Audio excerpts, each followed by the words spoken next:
యేసు రక్తమే జయం పరిచర్య ప్రైజ్ ద లార్డ్. జనవరి 12వ తేదీ 2025. ఈరోజు దేవుని వాక్యము, మీరు దేవుని ఆలయమై ఉన్నారనియు దేవుని ఆత్మ మీలో నివసించుచున్నాడనియు మీరెరుగరా? 1 కొరింథీయులకు రాసిన పత్రిక 3వ అధ్యాయం 16వ వాక్యము. అవును క్రీస్తునందు ప్రియులారా, మన శరీరము దేవుని ఆలయము, దేవుని ఆత్మ మనలో ఉన్నది కనుక పరిశుద్ధంగా జీవించవలెను. దేవుని ఆలయమును ఎప్పుడు పరిశుద్ధముగా చూచుకోవలెను.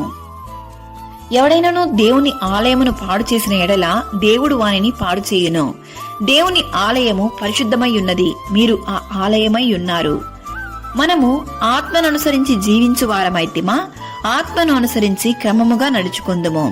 దేవుని ఆత్మ మనలో ఉన్నప్పుడు ఎటువంటి పాపము చేయము. మరియు సాతాను ఎన్ని తంత్రములుగా నీ ఆత్మీయ జీవితాన్ని, నీ శరీరాన్ని పాడు చేయాలని చూసినను దేవుని ఆత్మ ద్వారా నీవు రక్షింపబడెదవు.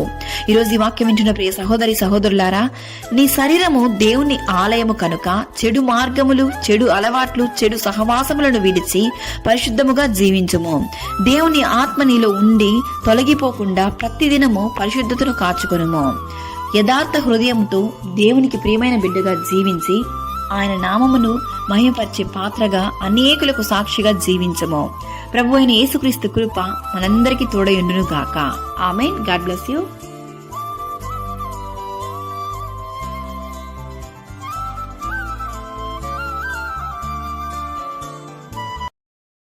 Download ShareChat.